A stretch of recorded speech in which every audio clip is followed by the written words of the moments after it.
Hi guys! Mga kainday, ito yung pagkain namin ngayon. Ayan yung aking tutong. Ganyan. Hindi yan. Masarap po talaga yan. Tutong sa biryani po yan.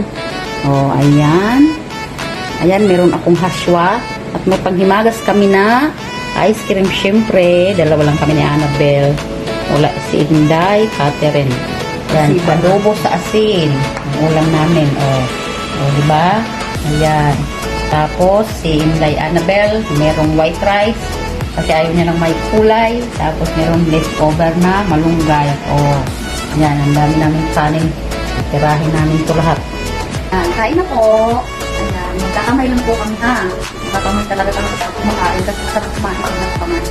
No? Inday. Kain po. Logo sa asin. Ang ulam namin ang sarap. Ayan. Kaming dalawa lang po. Wala si Inday, Catherine.